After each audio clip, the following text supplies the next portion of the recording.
보소. 오늘은 제가 무서운 이야기를 좀 해드리려고 해요. 무서운 이야기라는 게 제가 귀신 이야기를 해드리겠다는 건 아니고, 제가 어릴 때부터 귀신이나 각종 공포류 장르에 좀 매니아다 보니까 여러모로 또 제가 좋아하는 공포의 장르에 대해서 설명을 좀 드리고 싶어서 이렇게 또 무서운 이야기를 시작하려고 켰습니다. 일단 저는 슈퍼 겁쟁이고요. 지금 알아채신 분은 있을지 모르겠는데 일부러 지금 앞에 조명만 켜놓고 방에 불은 꺼놓고 있어요. 그래도 분위기는 살려야 되니까. 보면은 이렇게 블라인드를 열면 환한 대낮에 찍고 있습니다. 이렇게 내리면 다시 이렇게 분위기가 잡히죠. 저는 무서워서 이렇게 블라인드를 내리고 대낮에 찍고 있지만, 좀 분위기를 맞추기 위해 여러분들은 밤에 주무시기 전에 볼 것을 권장합니다.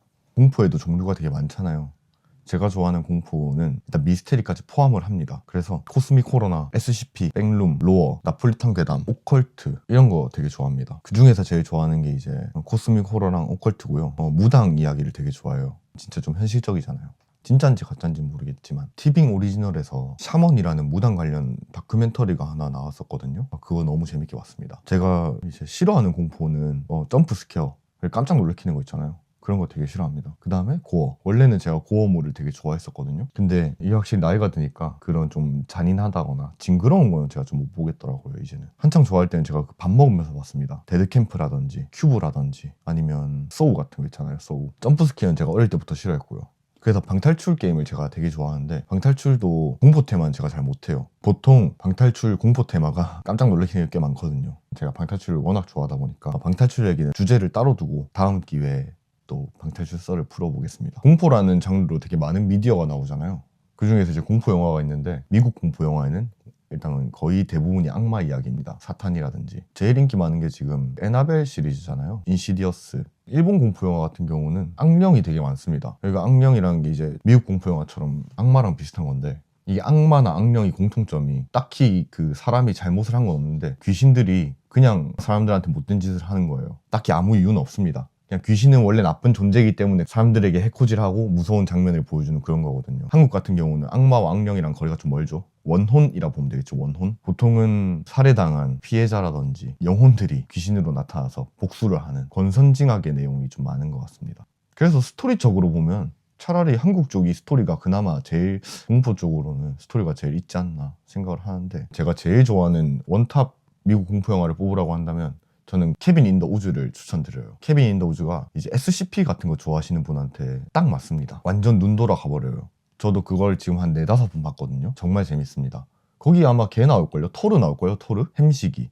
크리스 햄스워스 나오는 걸로 알고 있거든요. SCP를 좋아하시는 분들이라면 꼭 케빈 인 더 우즈 한번 보시는 걸 추천드려요. 일본 공포 영화 원탑은 일단 제 기억상 착시나리, 제가 초등학교 5학년인가 본 것 같아요. 근데 그 영화관에서 본 게 아니고 비디오를 빌려서 봤는데, 어릴 때 보니까 훨씬 무섭잖아요. 그래서 그게 지금 트라우마처럼 남아있습니다. 너무 무서워서. 착시나리가 제일 유명한 게 벨소리죠. 벨소리의 그 깨림칙함과 그 악령이 사람들을 처치하는 방식까지. 착시나리란 영화 자체가 굉장히 유명하니까 악령이 사람을 처치하는 그 방법은 설명 안 해도 뭐 아시겠죠? 그리고 한국 원탑은 이제 곡성이나 파묘. 제가 오컬트 좋아한다고 말씀드렸잖아요. 어느 나라 미디어를 보든 그 문화를 잘 녹인 거를 되게 좋아하거든요. 어쨌든 미국도 악마에 대한 그런 이야기가 많고, 일본 같은 것도 악령에 대한 이야기가 많은 게 결국 그 문화에 따라서 나오는 거기 때문에, 한국 같은 경우도 그냥 원한, 원혼 이런 것보다 각 나라 무당이 있지만 우리나라 무당은 따로 있으니까 그런 오컬트적인 거를 녹인 걸 되게 좋아합니다. 그리고 이게 무당이 들어가면은 그 심리적인 요소가 들어가거든요. 도대체 뭐가 진짜인가 하는 그런 거. 그 심리적 압박감을 제가 좋아하기 때문에 귀신 영화라고 대놓고 갑자기 깜짝깜짝 놀래킨다거나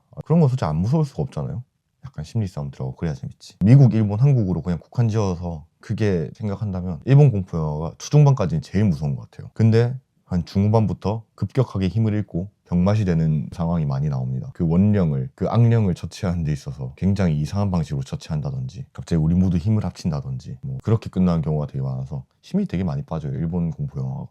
제가 그 다음에 개인적으로 좋아하는 공포 영화류가, 이것도 미국 영화인데 스마일이라고 있거든요. 스마일. 최근에 2까지 나왔습니다. 스마일이나 아니면 트루스 오 데어라고. 이거 둘 다 그렇게 크게 유명한 영화는 아니에요. 어쨌든 그 두 영화처럼 물론 귀신이 나오긴 하는데, 귀신이 많이 나오는 것보다 일상 속에서 사람이 기괴해지는 걸 되게 좋아합니다. 약간 변태 같은 취향이죠. 제가 앞에 고어를 싫어한다 해놓고 이 말하는 게 좀 이상하긴 한데, 아리 에스터 감독이라고, 미드소마랑 유전이 정말 제 취향이에요.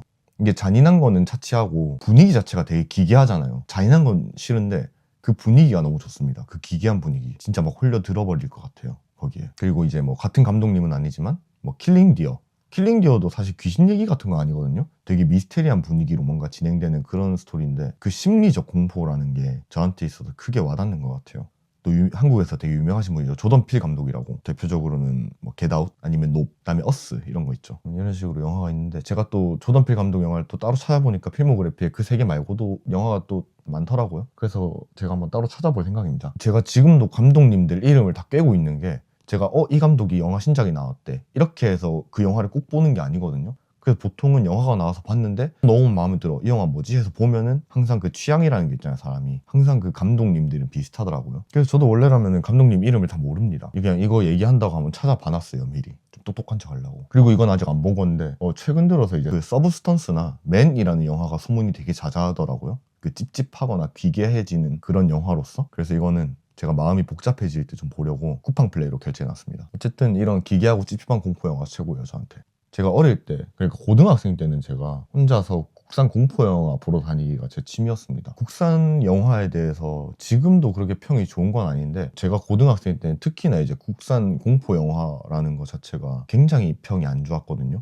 근데 이제 제가 그 홍대병 같은 게 걸려가지고 제가 원래 공포 영화를 좋아하기도 하고 이건 내가 한 명의 국민으로서 국산 공포 영화 어쨌든 봐주는 사람이 있어야 그게 더 성장을 할 거 아니에요. 그 시장이. 그러니까 우리나라 국산 공포 영화 시장을 내가 살리겠다. 한 명의 일원이 돼서 내가 좋아하는 거 계속 보려면 나라도 가서 봐줘야 그래도 좀 시장이 살아나지 않을까 이런 홍대병 같은 마음 때문에 가서 많이 봤습니다. 그때 봤던 것들이 뭐 미학인 동영상 거기 박보영님 나오시고요.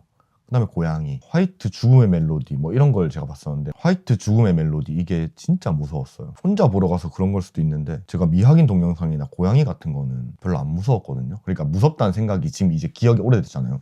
무섭다는 기억이 별로 없는데 화이트 죽음의 멜로디 이건 아직도 기억에 남을 정도로 진짜 무서웠습니다. 지금 보면 안 무서울 수도 있고요. 그래도 이제 공포 영화 같은 경우는 이제 잘 즐기지는 않아요. 아까 고어물을 좋아했는데 이제 싫어한다라고 한 것처럼 나이가 들수록 점프 스퀘어에 제가 취약해지고 있습니다. 공포 영화에 점프 스퀘어가 안 나올 수는 없으니까요. 그래도 제가 공포물을 좋아하니까 즐기긴 해야 되잖아요. 그래서 요즘에는 유튜브로 공포게임 영상을 제가 많이 찾아보고 있죠. 근데 무조건 놀람주의 표시를 해주는 걸로 보고 있습니다. 공포게임 같은 경우는 제가 아웃라스트, 암네시아 이런 걸 했었거든요. 공포게임 같은 거는 고등학생 정도 때 한 것 같은데 물론 저는 무서워가지고 그 방학 때마다 사촌동생이 놀러 왔거든요. 사촌동생한테 공포게임 한 개 깔아놨는데 네가 좀 해라 이렇게 시켜가지고 저는 뒤에서 훈수 놔두고 그랬습니다. 제가 하면 너무 무서우니까. 그래서 아직도 그 사촌동생이랑 얘기하면은 본인도 되게 무서워서 하기 싫었는데 그 공포게임이라도 제가 시켜줄 때 컴퓨터 게임을 안 하면 컴퓨터를 본인이 만질 시간이 없으니까 억지로 했다고 그러더라고요. 이제는 뭐 다 커가지고 알아서 게임 잘 하고 있습니다. 공포 게임 같은 경우로 제가 좋아하는 분위기가 코타케 노토케케라고 1인 제작하는 게임들인데 뭐 8분 출구 최근에 막 스트리머 분들이 엄청 하셔가지고 엄청 유명해졌고 크게 귀신 나오고 이런 게임은 아니거든요. 그렇게 크게 놀래키는 거 없고 기괴한 분위기로 이 무서움을 표현한다는 게 되게 제 취향이었어요. 그 다음에는 뭐 칠라스 아트 같은 경우는 이제 게임 회사인데 거기서 나온 게임들이 되게 많거든요. 이게 노린 건지 아닌 건지 모르겠는데 그 칠라스 아트 특유의 구린 그래픽에서 나오는 불쾌한 골짜기가 있습니다. 그게 아주 저를 미치게 만들어요. 진짜 무서워요, 그게. 조금 놀래키는 것도 있긴 한데 제가 직접 게임 플레이를 하는 건 아니고 어쨌든 그 놀람주의 표시를 해주시는 게임 유튜버를 통해 보기 때문에 그 분위기를 제가 즐기는 거거든요. 칠라스 아트가 굉장히 저랑 잘 맞습니다. 아니면은 그 이은날 시리즈라고 있거든요. 그게 이제 시안이라고 읽는 게 맞는지 모르겠는데 그것도 시안이라는 개인이 그냥 만든 찌끄루 게임 같은 거예요. 이제 스토리를 위주로 진행되는 게임인데 그것도 일러스트가 아주 기괴하거든요. 그런 류를 되게 좋아합니다. 그리고 헝거 앤 피어도 그 괴물들의 일러스트가 아주 제 취향이에요. 제가 직접 해보진 않았습니다. 정신건강에 별로 안 좋기 때문에. 단간론파를 이걸 공포게임이라고 하긴 뭐한데 이게 뭐 사형 집행씬이나 그 스토리 자체라든가 아니면은 뭐 각종 컷신 이런 데서 그 기괴함이나 괴랄함이 많이 나오거든요. 그런 것에 빠져가지고 제가 단간론파는 1, 2를 직접 플레이를 다 했고 애니메이션까지 다 봤습니다. 3는 한국에서 판매 금지를 먹었어요, 이게. 그래서 3는 못 해봤고 3는 대신 이제 유튜브로 풀 영상을 다 봤죠. 단간론파 오프닝 OST는 아직도 제가 듣고 있습니다. 아만다 어드벤처 같은 컨셉의 게임도 제가 되게 좋아하거든요. 솔직히 이게 뭐가 먼저인지 모르겠는데 저 같은 경우는 아만다 어드벤처를 제일 처음으로 접했어요. 아만다 어드벤처가 약간 그 저희 옛날에 학습 만화 같은 거 아시죠? 그 도리와 노란가? 도라의 여행이었나? 어쨌든 뭐 그런 TV 안에서 갑자기 이제 여행을 떠나볼까? 막 그럼 뭘 챙겨야 할까 하면 갑자기 막 5초간 정적이 있다가 맞아 이걸 챙겨야지 하면서 애기들 보는 그런 유아용 교육 영상 그런 거를 공포 게임으로 만들어서 되게 획기적으로 장르를 비틀어버린 게임이었는데 확실히 그 컨셉이 한번 먹히고 나니까 그런 컨셉류가 너무 많이 나오는 거예요. 그래서 이제 좀 물렸습니다. 그 비슷한 장르 보기만 해도 벌써 다 예상이 가버려요. 그건 이제 파피 플레이타임도 마찬가지인 것 같습니다. 파피 플레이타임도 이게 원조인지 모르겠지만 어쨌든 파피 플레이타임이 엄청나게 뜨고 나니까 또 이번에는 장난감 공장에서 장난감 괴물이 나오는 그런 게임들이 굉장히 많이 나오더라고요. 확실히 뭐 장르라는 것 자체가 인기가 있으면은 그 유행을 타기 마련이니까 어쩔 수 없는 거긴 한데 그래도 어쨌든 물려가지고 확실하게 같은 장르지만 분위기가 너무 기이하다거나 아니면은 괴물들의 디자인이 정말 새롭다거나 하면 또 모르겠는데 보통 또 장난감 괴물 생긴 것도 다 비슷하더라고요. 그래서 좀 많이 물린 경향이 있죠. 이게 제 친구들끼리는 아직도 그 스팀 공포 게임을 같이 하는 편이거든요.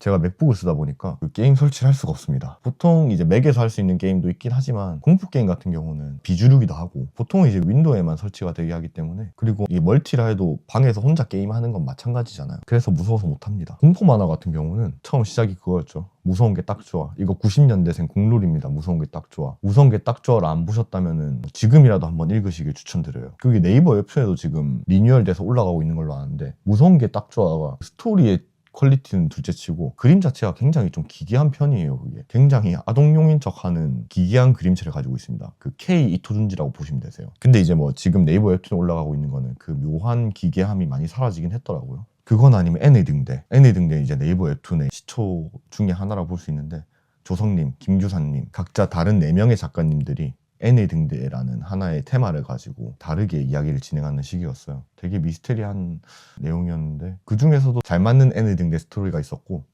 정말 아무것도 안 맞는 애니등대도 있었는데 어쨌든 그 애니등대라는 테마와 분위기 자체는 네 분 다 굉장히 제가 재밌게 봤습니다. 그 다음에 뭐 조의 영역, 제가 기괴한 거 좋아한다 말씀드렸죠. 안 그래도 제가 물고기를 좀 싫어하거든요. 무섭잖아요. 그래서 제가 막 회를 먹으러 가도 옛날 횟집이나 아니면 고급 횟집 같은 데 가면은 잡은 물고기를 회를 뜨잖아요. 회를 뜨고 이 물고기 회를 떴다라는 걸 보여주기 위해서 이렇게 회가 있고 그 밑에 그 잡은 물고기를 이렇게 세팅을 해주는 데가 있어요.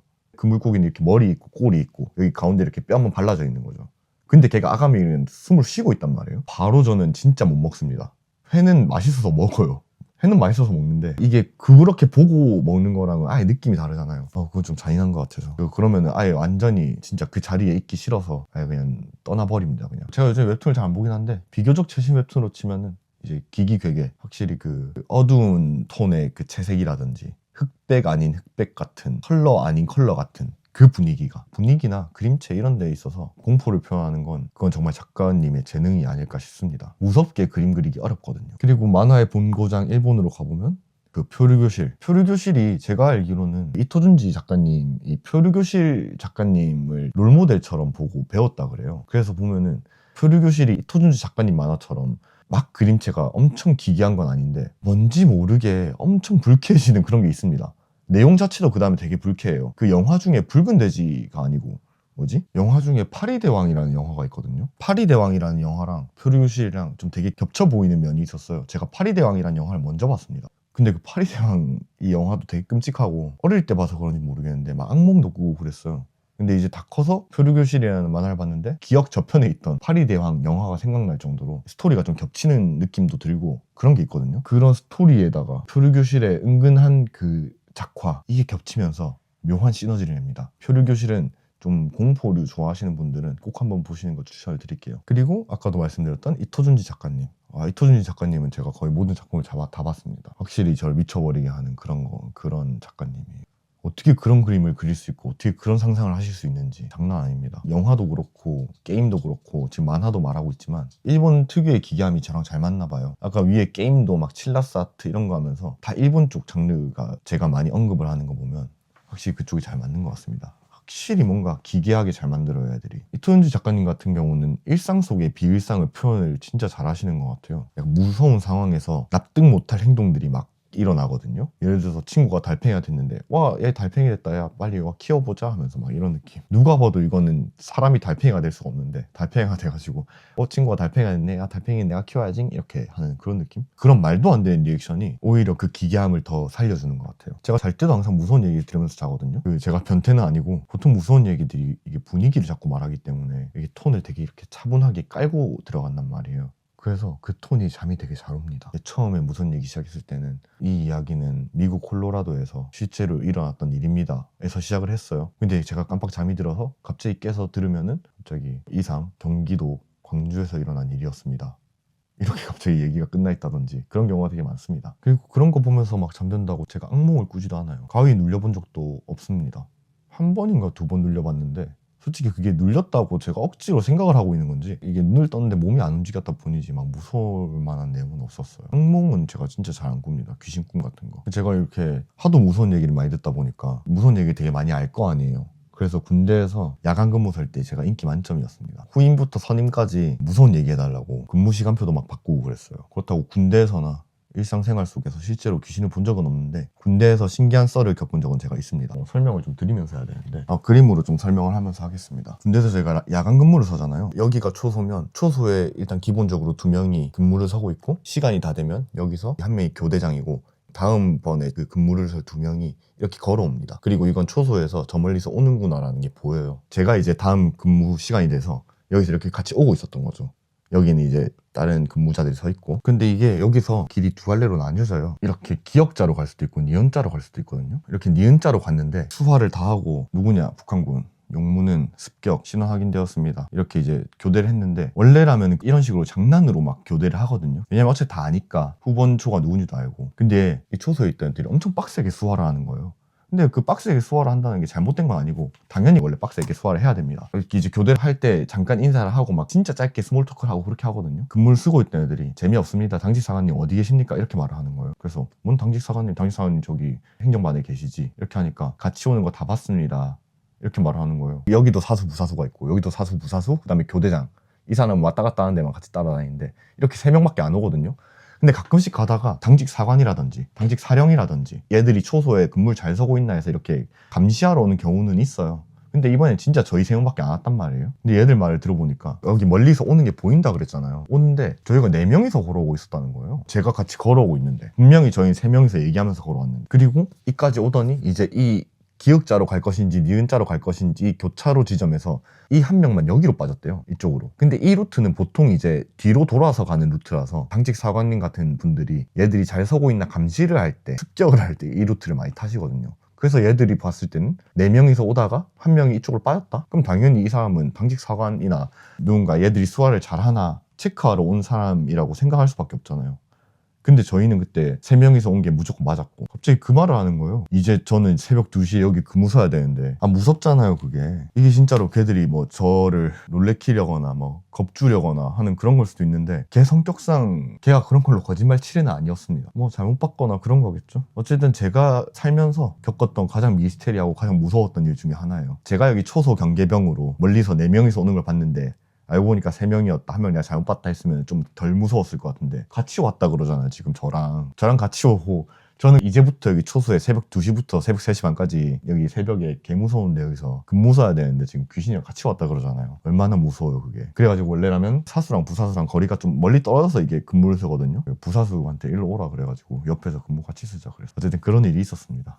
잘못 봤거나 진짜 귀신이거나 둘 중에 하나겠죠 뭐. 이런 일이 있다 해서 제가 귀신을 딱히 믿는 건 아니에요. 제가 공포를 좋아한다 뿐이지 귀신이라는 존재를 믿지는 않습니다. 있으면 무섭잖아요. 그 다음에 뭐 폐가체험 이런 것도 별로 안 좋아해요. 저주받을 수도 있으니까. 폐가체험 썰 같은 거 막 텍스트로 된 거 읽으면 결국 마지막에 저주 엔딩으로 끝나거든요. 무서워가지고 저주받기 싫습니다. 제가 좋아하는 공포 취향이나 추천해드린 그런 작품들을 보면 진짜 무슨 정신 이상자처럼 보일 수 있는데, 어쨌든 저는 스트레스를 풀기 위한 제가 좋아하는 건강한 취미생활이라고 생각하고 있습니다. 오해는 하지 말아주세요. 그리고 마지막으로 기괴한 공포 영화 있으면 추천 부탁드립니다. 막 인시디어스 이런 영화 별로 안 좋아합니다. 깜짝 놀래키는 거니까. 댓글로 많은 추천 부탁드립니다. 이상 슈퍼겁쟁이 사장이었습니다. 오늘은 여기까지. 뽀뽀 쪽.